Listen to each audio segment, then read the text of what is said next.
My phone is being propped up with a bag of trash from McDonald's from when I bought breakfast this morning. Hi, welcome back to my channel. My name is Tia and I'm going to be taking you to Barnes & Noble's today. Very excited. It looks huge. Okay, let's go to Barnes. Look how big and juicy this Barnes & Noble's looks. Oh, hell yeah. Book talk. I want to read this so badly, but look how fat it is. Terrifying. I've heard so many good things. I want to try this once I get into fantasy. The Poppy War. Yes. Ooh, Carvel. I think I might pick this up. I just finished One of Us is Lying. I'm literally reading One of Us is Next, and I honestly like the sequels so much more. I'm about halfway done, and this one was just too predictable. Oh my god. The way that he is in her reflection of the sunglasses, kill me. Not the whole goddamn table.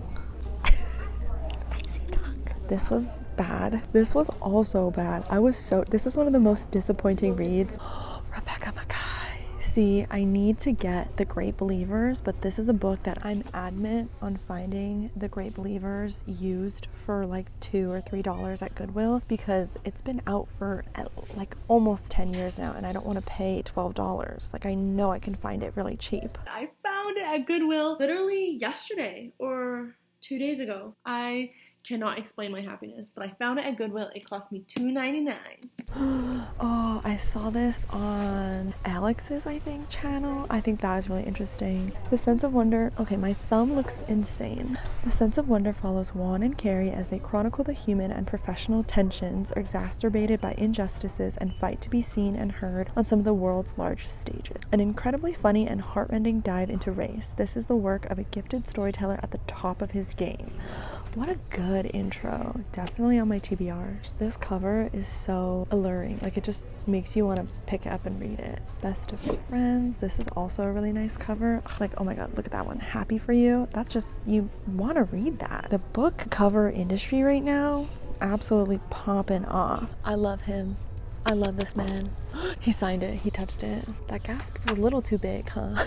What's this version of Transcendent Kingdom? This tiny. The hardcover version I have is humongous. This is exactly what I was talking about in my previous video. I bought Outlander at the thrift store. There are 8. I don't have the capacity. Nuclear Family. Their dreams of franchising their Korean plate lunch restaurants across Hawaii seems within reach after a visit from Guy Fieri. This book has Guy Fieri in it?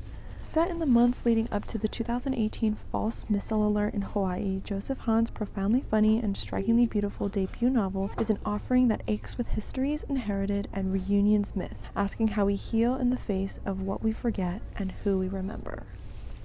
You're telling me that this has Guy Fieri in the first sentence and then it ends like that? I'm putting this on my TBR. The House with the Golden Door. This is giving off very much Once Upon a Broken Heart. I want you so bad, especially after Carly's recommendation. She said it was one of the best, saddest books she has ever read in her life, and I need to read it, but not for $18.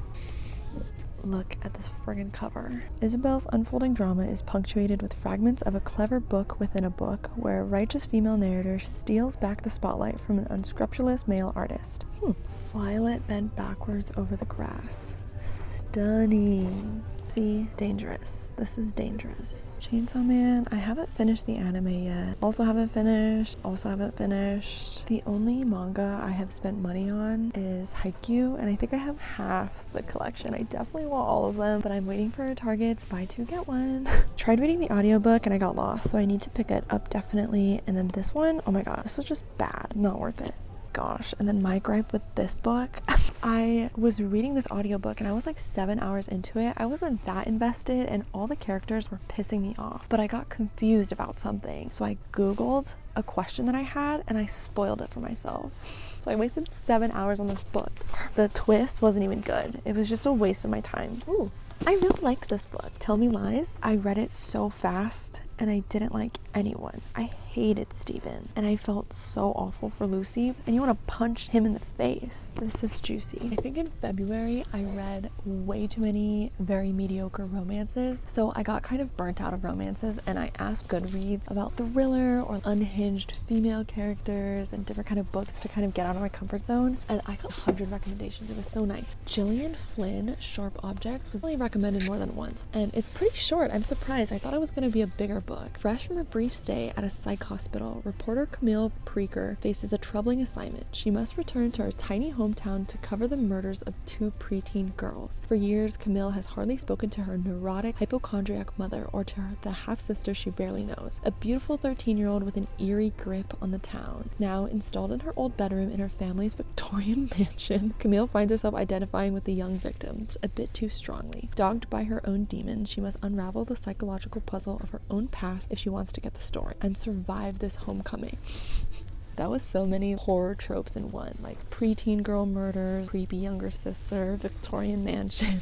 When I read the first Finley Donovan book, I literally forced my girlfriend to come take my dog out to pee with me at 10 at night because I was scared that something bad was gonna happen. Genuinely spooked out.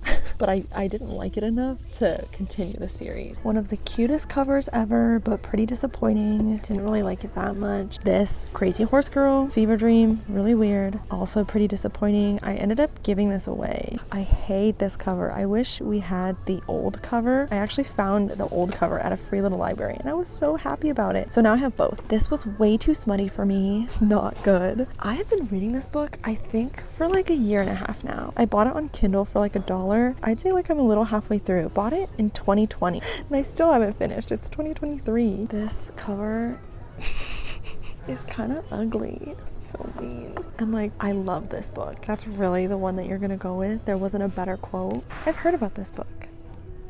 What? She chose the same. Wait, what? I love this book. Is this a running joke? I think Christina Lauren really likes these books. You think? I also decided to give that away. I really didn't like that book. I've heard so many things about Lucy Score. This one I think I would genuinely really like. It's a workplace romance. And it's like Grumpy Sunshine. Found this at a free little library and I was disappointed in it, which is sad, but I can't give it away because I think the cover is so stunning. It's truly one of my favorite covers of a book. It's so disappointing because of how much I disliked it. I know how controversial this book was because of the ending, but this is one of the books in 2021 that genuinely got me back into reading. So Abby Jimenez, I have a soft spot in my heart for you, even if I don't really agree with what you did in that book. You know what? This was okay. That was like very okay. And then I literally couldn't finish this one. It was too boring. And I've heard so many good things about this one, so I might pick it up.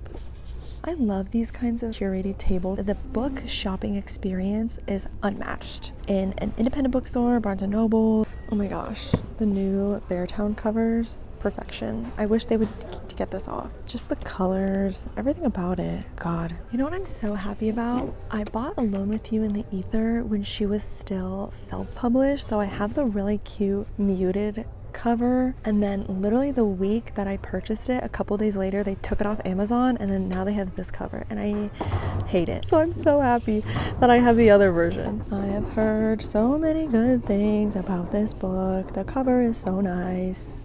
Interesting. Best fiction series I will ever read in my whole life. I just binge watched all the movies because they're on Netflix this month, and I literally stayed up till 4 in the morning. And it was so good, and it makes me want to read the books again. I definitely got recommended The Cruel Prince, so that's on my TBR now. That was like, someone suggested to get into fantasy to read that one. I binge read this trilogy in like 4 days. I was sick in bed, and that's literally all I did. I read 2 books in 1 day, and then I finished on the 3rd day. It was crazy. It was so good.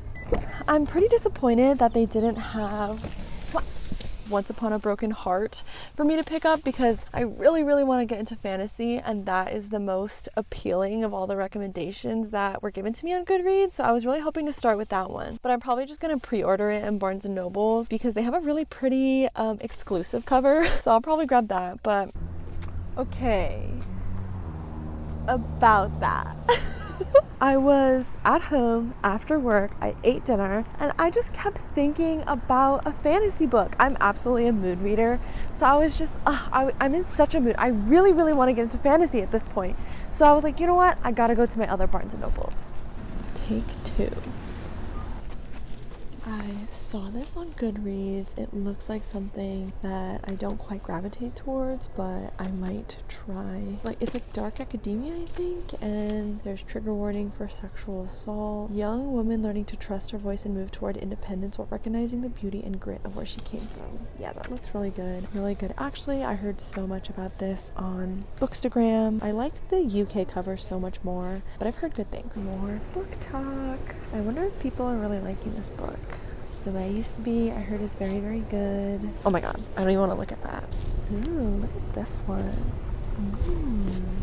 Okay, this Lives of the Monster Dogs is on the staff favorite table, and it literally made me, like, this staff favorites convinced me to read this book. It looks really interesting. Filled through the diaries, newspaper clippings, and even an opera excerpt, Kristen Backe's award-winning Lives of Monster Dogs uses its science-fictional premise to launch a poignant exploration of the great themes, loving, dying, and the limits of compassion. Doesn't that sound so interesting? These were so good. This one was okay, but definitely these two were bangers. And this one just made me smile. It was super, super short, and it just came out. And I got the ARC for it, and I really liked it. Atlas 6 is on my TBR. Here we are. And of course, Sarah J. Maas is front and center. This, I've heard so many good things. Like, I know I'm going to love this book. It's just so chonky that I'm not mentally ready yet. The Witcher, I think someone recommended to me, and then definitely Vicious. This was recommended to me, and the cover looks so good. Look at this fatso. Crazy. That is so funny that they put Tell Me Lies and mysteries and thrillers. Is that like how it was in the other one? Dude, he gaslit her so much that it was a thriller. Ooh, I've also asked for like thriller recommendations, and Local Women Missing I heard is really good. Put it on my TBR. I haven't watched You, and I don't think I ever will, because it's literally my worst nightmare personified. Like, I'm not even kidding you, like, it's awful. I don't think I could ever do it. I will actually be so sad if they don't have... Look, they have the movie adaptation. I don't think I'm strong enough to watch it.